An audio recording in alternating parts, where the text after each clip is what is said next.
ओम श्री परमात्मने नमः। आदरणीय दर्शकवृन्द, म तारानाथ भण्डारी सम्पूर्णलाई नमस्कार छ।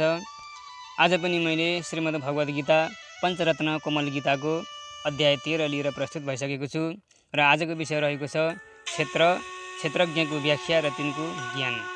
अर्जुन उवाच प्रकृतिं पुरुषं चैव क्षेत्रं क्षेत्रज्ञमेव च एतद्वेतुमिच्छामि ज्ञानं ज्ञेयं च केशव। कृष्ण क्षेत्र र क्षेत्रज्ञ त्यस्तै प्रकृति पुरुष अनित्यो ज्ञान र ज्ञेय जान्न चाहन्छु यो सब। अर्जुनले सोधे, हे केशव, मलाई प्रकृति पुरुष क्षेत्र क्षेत्रज्ञ ज्ञान र ज्ञेय यति जान्नको इच्छा छ, वर्णन गर्नुहोस्। श्री भगवान वाच इदं शरीरं कौन्तेय क्षेत्रमित्यभिधीयते एतद्यो वेत्ति तं प्राहुः क्षेत्रज्ञ इति तद्विदः। यही शरीर कौन्तेय क्षेत्र यो नाम पाउँछ, यसलाई राम्ररी जान्ने क्षेत्रज्ञ कहलाउँछ। भगवानले वर्णन गर्नुभयो, हे कौन्तेय, यही शरीरलाई क्षेत्र भन्दछन्। यस शरीर तत्त्वलाई जो जान्दछ त्यसलाई शरीर शास्त्रको तत्त्व जान्नेहरू क्षेत्रज्ञ भनेर बताउँछन्। क्षेत्रज्ञं चापि मां विद्ये सर्वक्षेत्रेषु भारत क्षेत्र क्षेत्रज्ञयोर्ज्ञानं यत्तज्ज्ञानं मतं मम।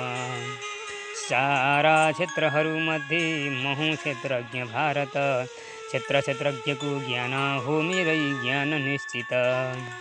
हे भारत, सब क्षेत्रहरूमा क्षेत्रज्ञ पनि मलाई नै सम्झ। क्षेत्र र क्षेत्रज्ञको जो ज्ञान छ त्यही ज्ञान मेरो अर्थात् परमेश्वरको हो भनी ज्ञानीहरूले मानिएको छ। यसको वेद ब्रह्मसूत्रबाट विचार। तत्क्षेत्रं यच्च यादवक् यद्विकारी यतश्च यत् स च यो यत्प्रभावश्च तत्समासेन मे शृणु। क्षेत्र के हो उठ, ऊ कस्तो छ, ऊ देखि जो विकारी छ। क्षेत्र के हो, ऊ कस्तो छ, जो देखि जो विकारी छ। त्यस्तै क्षेत्रज्ञ कस्तो छ, भन्छु संक्षेपले सब। क्षेत्र के हो, त्यो कुन प्रकारको छ, त्यसका कुन कुन विकार छन्, त्यसमा पनि केबाट हुन्छ। त्यस्तै क्षेत्रज्ञ कुन हो, त्यसको प्रभाव के छ, यो सब म संक्षेपले वर्णन गर्दछु, सुन।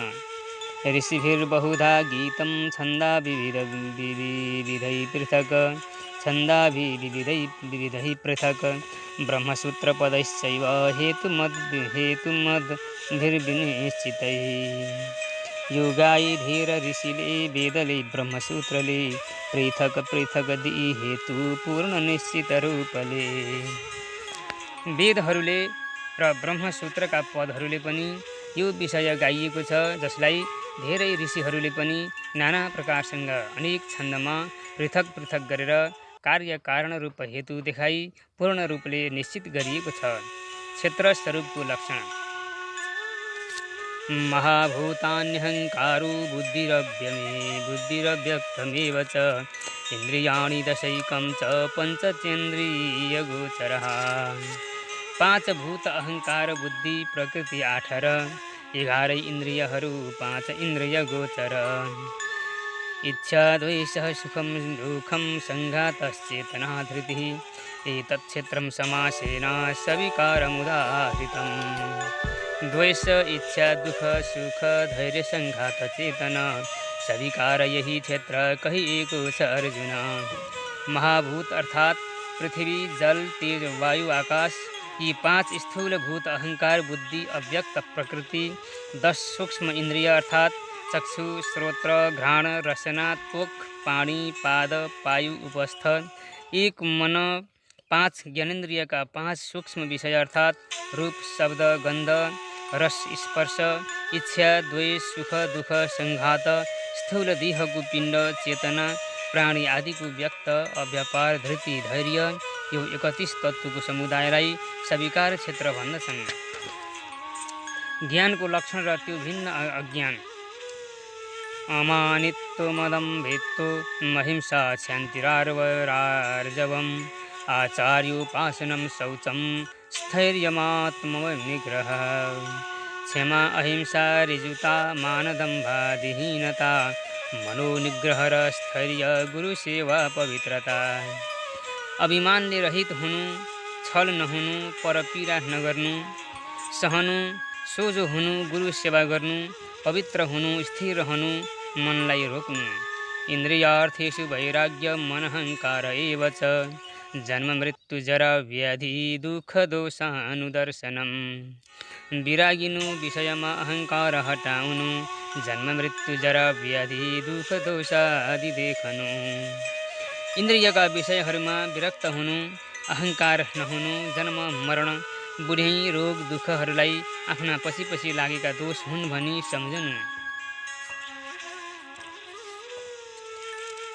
अशक्तिरनभिस्वङ्गः पुत्रदारगृहादिषु, नित्यं च समचित्तत्वभिष्टानिष्टोपपत्तिषु। न लुट्नु पिट्नु पुत्र स्त्री गृहमा सँग छोडनु, इष्टानिष्ट विषय नित्य समानै मन राखनु। कर्ममा आसक्ति नलिनु, बालबच्चा स्त्री घर गृहस्थी इत्यादिमा लम्पट नहुनु, इष्ट र अनिष्ट कुरा आइपरेमा पनि चित्तवृत्ति सम्मानै राख्नु।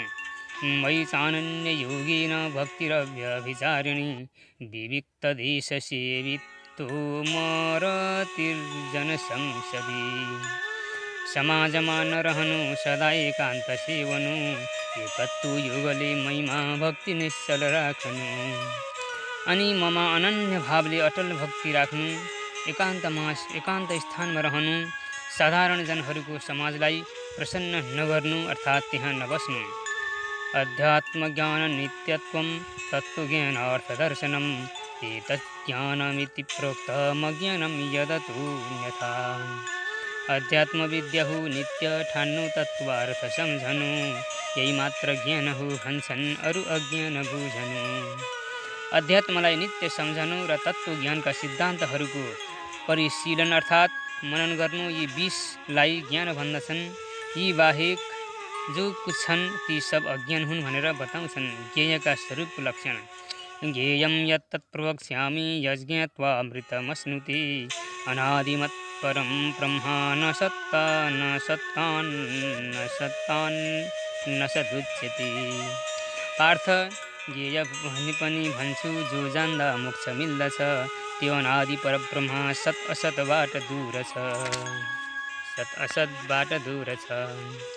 अब म तिमीलाई त्यो ज्ञेय बताउँछु जसलाई जानिलिनाले अमृत अर्थात् मोक्ष पाइन्छ। त्यो सबैभन्दा परको अनादि ब्रह्म हो। न त्यसलाई सत भन्दछन् न त असत भन्दछन्। सर्वतः पाणिपादं तत् सर्वतोक्षि शिरोमुखं, सर्वतः श्रुतिमल्लोके सर्वमावृत्य तिष्ठति। त्यो हात पाउ आँखा र मुख कान तथा शिर, सबैतर्फ भएको छ ढाकेको छ सबैतिर। त्यस ब्रह्मका जताततै हात पाउ छन्, चारौँतर्फ आँखा शिर र मुखहरू छन्, सबैतिर कानहरू फैलिएका छन्। त्यो नै यस लोकमा सबैलाई व्याप्त गरी बसेको छ। सर्वेन्द्रिय गुणाभासं सर्वेन्द्रिय विवर्जितं, असक्तं सर्वभृच्चैव निर्गुणं गुणभोक्तृ च। जसमा छ गुणको झल्का तर इन्द्रिय शून्य छ, फरकै छ जगत धर्छ निर्गुणी गुण भोग्दछ। त्यस ब्रह्ममा सब इन्द्रियको गुणहरूको अब आभास छ, परन्तु त्यसको कुनै पनि विषयोपभोगी इन्द्रिय छैन। त्यो सबैदेखि अलग भएर पनि सबलाई धारण गर्दछ र निर्गुण भएर पनि गुणहरूको उपभोग गर्दछ। बहिरन्तस्य भूतानाम् अजरं चरमेव च, सूक्ष्मत्वात् तदविज्ञेयं दूरस्थं चान्तिके च तत्। त्यही चराचर हो त्यही प्राणीको भित्र बाहिर, मिही हुँदा त्यो जानिन्न तयै नगी छ त्यही पर। त्यो ब्रह्म सब प्राणीहरूको भित्र र बाहिर पनि छ, अक्षर छ औ चर पनि छ। ज्यादा नै सूक्ष्म हुनाले त्यो जानिँदैन, अनि त्यो टाढा रहिकन नगिचमा पनि छ। अविभक्तं च भूतेषु विभक्तमिव च स्थितं, भूतभर्तृ च यज्ञेयं प्रशिष्णु प्रभविष्णु च। अखण्डित पनि बस्छ प्राणीमा भिन्न भिन्न झैँ, त्यही ज्ञेय सृष्टिकर्ता छ हर्ता भर्ता छ त्यही सधैँ। त्यो ब्रह्म वास्तविक अखण्डित भएर पनि सब प्राणीमा मानव भिन्न भिन्न रहेको जस्तो भइबसेको छ। औ सब प्राणीलाई पाल्ने, संहार गर्ने र उत्पन्न गर्ने पनि उसलाई नै सम्झनु पर्दछ। ज्योतिषामपि तज्ज्योतिस्तमसः परमुच्मति ज्ञानं ज्ञेयं ज्ञानगम्यं हृदि सर्वस्य वेष्टितम्। ज्योतिको पनि त्यो ज्योति तमदेखि परै स्थित, त्यही ज्ञानगम्य त्यही ज्ञान ज्ञेय त्यही हृदय स्थित। उस ब्रह्मलाई नै तेजको पनि तेज र अन्धकार अज्ञानभन्दा पर रहेको छ भनी बताउँछन्। अनि ज्ञान र जो जान्न योग्य छ त्यस्तो ज्ञेय औ ज्ञानगम्य अर्थात् ज्ञानले मात्र जानिने त्यही छ, फेरि सबैका हृदयमा पनि त्यही बसेको छ। यो सब जान्नको फल। इति क्षेत्रं तथा ज्ञानं ज्ञेयं चोक्तं समासतः मद्भक्त एतद्विज्ञाय मध्ववायुपद्यते। यस्तो संक्षेपले क्षेत्र ज्ञान ज्ञेय सबै भने, मेरो भक्त त्यही यही जानी महिमा मिल्न आउने। क्षेत्र ज्ञान ज्ञेय, क्षेत्रज्ञ केलाई भन्दछन् त्यो सब यस प्रकारसँग संक्षेपले बताएँ। मेरो भक्तले यो सब जानेर मेरो स्वरूप पाउँदछ। प्रकृति र पुरुषको विवेक। प्रकृतिं पुरुषं चैव विद्धयनादि उद्भावपि विकाराश्च गुणाश्चैव वेद्दि प्रकृति सम्भवान्। पुरुष प्रकृति दोटै अनादि भनी भन्दछन्, विकार वा गुणहरू प्रकृतिबाट बन्दछन्। प्रकृति र पुरुष दुवैलाई अनादि अर्थात् सबभन्दा पहिलेका हुन् भनेर जान। अनि विकार र गुणहरू जो छन् ती सब प्रकृतिबाट नै उत्पन्न भएका हुन् भनी सम्झन राख। कार्य कारण कर्तृत्व हेतु प्रकृतिरुच्यते, पुरुषः सुख दुःखानां भोक्तृत्व हेतुरुच्यते। देहेन्द्रियादि चल्दामा हुन्छ प्रकृति कारण, सुख दुःखादि भोग्दामा हुन्छ पुरुष कारण।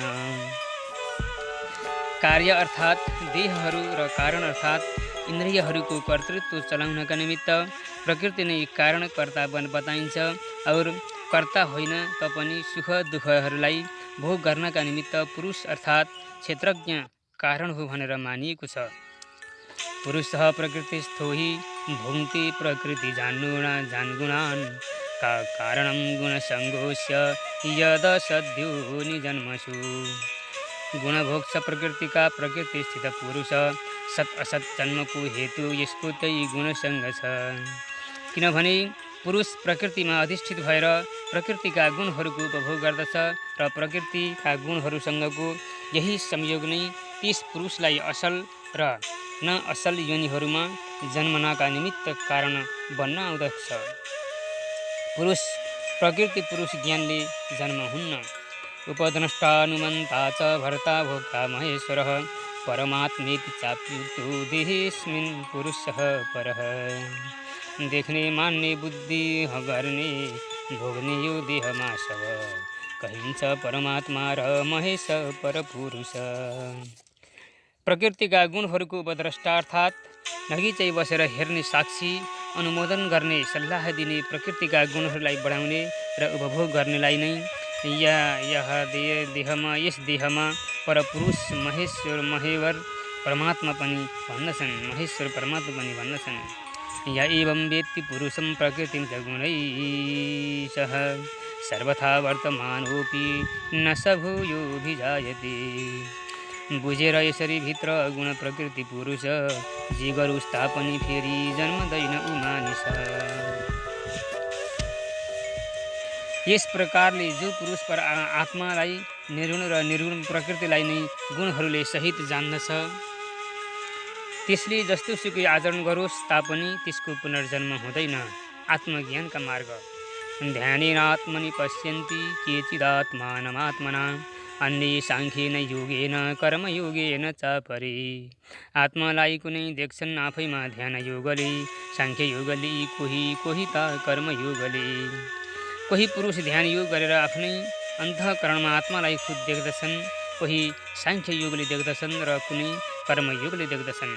अन्ये त्वेवमन जानन्तः श्रुत्वा नेभ्य उपासति, तेऽपि चातितरस्तेव मृत्युं श्रुतिपरायणः। यो नजान्नेहरूबाट सुनि भजन गर्दछन्। श्रुति प्रमाणले भजने ती पनि मृत्यु तर्दछन्। परन्तु यस्ता प्रकारसँग जसलाई आफ्नो आत्मामा ज्ञान हुँदैन, तिनीहरूबाट सुनेर परमेश्वरको भजन गर्दछन्। उनी सुनिएको कुरालाई प्रमाण मानेर वर्ताव गर्ने ती पुरुषहरू पनि मृत्युलाई पार गरेर जान्छन्। परमेश्वर प्रयत्नले पाइन्छ। यावत् सञ्जायते किञ्चित् सत्त्वं स्थावर जङ्गमं क्षेत्रज्ञ संयोग तद्विद्धि भरतर्षभ। चराचर सबै वस्तु जो जन्छन् थरी थरी, त्यो जान पार्थ क्षेत्रज्ञ क्षेत्र संयोगले गरी। हे भरत श्रेष्ठ, यो राम्ररी सम्झना राख कि स्थावर या जङ्गम कुनै पनि चिजको निर्माण रचना क्षेत्र र क्षेत्रज्ञको संयोगबाट नै भएको हो। समं सर्वेषु भूतेषु तिष्ठन्तं परमेश्वरं विनश्य सोविनश्यन्तं। यः पश्यति स पश्यति, यः पश्यति स पश्यति। सबैमा सब नै बस्ने, नासिदाती ननासिने परमेश्वर जो देख्छ उही हो तत्त्व सम्झने। सब भूत प्राणीमा एकै नाश रहने र जो सब भूत नासिएमा पनि नाश नहुने हो भनी यस्तो परमेश्वरलाई जसले देख्यो त्यही पुरुषले सच्चा तत्त्व पहिचान्यो। समं पश्यन् हि सर्वत्र समवस्थित ज्ञतमीश्वरं, समवस्थिज्ञतमीश्वरं न हीनस्त्यात्मनात्मानं ततो याति परां गतिम्। जसले ईश्वर एकै छन् सबमा भनी जान्दछ, आत्माको घात गर्दैन त्यो परम गति पाउँछ। ईश्वरलाई सर्वत्र बराबरै व्याप्त छन् भन्ने सम्झेर जो पुरुष आफ्नो आफैले घात गर्दैन अर्थात् आफसे आफ असल मार्गमा लाग्दछ, यसो गर्यो भने त्यसले उत्तम गति मोक्ष पाउँदछ। प्रकृति र आत्मा चिन्हाले ब्रह्म प्राप्ति। प्रकृत्यैव च कर्माणि क्रियमाणानि सर्वशः यः पश्यन्ति तथात्मान कर्म कर्तारं स पश्यति। कर्म सारा प्रकृतिले गरिँदा छन् अनेकन, आत्मा अकर्ता छ भनी देख्ने हो देख्ने सन। सब कर्म सबै तर्फबाट प्रकृतिले नै गरिने हुन् र आत्मा अकर्ता छ अर्थात् केही पनि गर्दैन भनेर जसले जान्यो त्यसले खास तत्त्व चाहिँ अथवा पहिचान्यो भनेर खास तत्त्व पहिचान्यो चिन्यो भनेर सम्झनु पर्दछ। यदा भूत पृथक भाव मेकस्थ मनुपश्यति तत एव च विस्तारं ब्रह्म सम्पद्यति तदा। अनेकौं भूत एकैमा एकैबाट अनेकन, राम्रै देखिएपछि पार्थ ब्रह्म मिल्छ निरञ्जन। जब सब प्राणीको भिन्न भिन्नतालाई एकताबाट र यही एकताबाट एक ईश्वरबाट नै सब विस्तार अलग अलग भएको पनि सम्झन लाग्दछ, त्यसै बखत ब्रह्म प्राप्त हुन्छ पाइन्छ। क्षेत्र प्रकाशक आत्मा निर्लिप्त। अनादित्वान् निर्गुणत्वात् परमात्मायमव्ययः, शरीरस्थिति कौन्तेय न करोति न लिप्यति। अनादि निर्गुण हुँदा परात्मा अविनाशी छ, भए पनि शरीरैमा न गर्दछ न लिप्त छ। हे कौन्तेय, अनादि र निर्गुण हुनाले यो अव्यय परमात्मा शरीरमा रहेर पनि केही कुराको हर्ता कर्ता छैन र त्यसलाई कुनै कर्मको लेप अर्थात् बन्धन लाग्दैन। यथा सर्वगतं सौक्ष्म्यादाकाशं नोपलिप्यति, सर्वतावस्थितो दिहि तथात्मा नोपलिप्यति। जस्तै व्यापक आकाश हुँदा सूक्ष्म अलिप्त छ, सारा देह विषय व्याप्त आत्मा त्यस्तै अलिप्त छ। जस्तै आकाश जताततै बराबर छ परन्तु सूक्ष्म हुनाले केहीको पनि लेप लाग्दैन अर्थात् कसैमा टाँसिँदैन, त्यस्तै सर्वत्र शरीरमा रहेर पनि आत्मालाई केहीको पनि कर्म बन्धनादिको लेप लाग्दैन। यथा प्रकाशयत्येकः कृत्स्नं लोकमिमं रविः, क्षेत्रं क्षेत्री तथा कृत्स्नं प्रकाशयति भारत। जस्तो एउटै सूर्य गर्छन् सारा लोक प्रकाशित, त्यस्तै क्षेत्रज्ञले यावत क्षेत्र गर्छ प्रकाशित। हे भारत, जस्तै एक सूर्यले सबै लोकलाई प्रकाशित गर्दछन् त्यस्तै क्षेत्रले आत्माले सब क्षेत्रलाई अर्थात् शरीरहरूलाई प्रकाशित गर्दछ। क्षेत्र क्षेत्रज्ञ जान्नको फल। क्षेत्रक्षेत्रज्ञयोरेव मन्तरं ज्ञानचक्षुषा भूतप्रकृतिमोक्षं च ये विदुर्यान्ति ते परम्। क्षेत्र क्षेत्रज्ञ को भेद मूल प्रकृति मोचन जो ज्ञान दृष्टिले देख्छन् सक्छन्ति ब्रह्म पाउन। यस प्रकारसँग ज्ञान चक्षुले अर्थात् ज्ञान रूप नेत्रले क्षेत्र र क्षेत्रज्ञको भेदलाई त्यस्तै सब भूत प्राणीका मूल प्रकृतिको मोक्षलाई पनि जो जान्दछन् तिनले परब्रह्मलाई प्राप्त गर्दछन्। इति श्रीमद्भगवद्गीतासु ब्रह्म विद्यायां योगशास्त्रे श्री कृष्णार्जुन संवादे क्षेत्र क्षेत्रज्ञ विचारयो नाम त्रयोदशो अध्याय।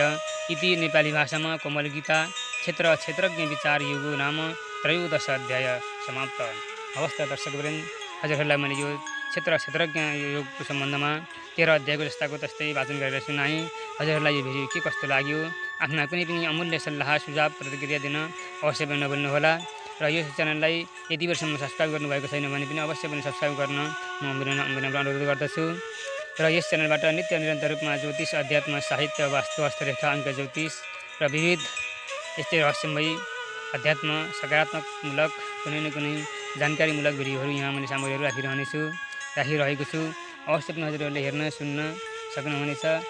कुनै पनि ज्योतिषीय विश्लेषण गराउन चाहनुहुन्छ भने, अनलाइन ज्योतिष कोर्स गर्न चाहनुहुन्छ भने पनि डिस्क्रिप्सनमा नम्बर राखिदिएको छु, त्यहाँबाट या फेसबुक मेसेन्जरबाट कुनै पनि माध्यमबाट व्हाट्सएपबाट तपाईँहरूले अवश्य पनि सम्पर्क राख्न सक्नुहुनेछ। यति भन्दै आजको बसाइबाट बिदा माग्न चाहन्छु। हवस्, नमस्कार। जय नेपाल, जय पशुपतिनाथ, जय जननी, जय कर्मभूमि। ओम श्री कृष्णार्पणमस्तु। हरि ओम तत्सत्।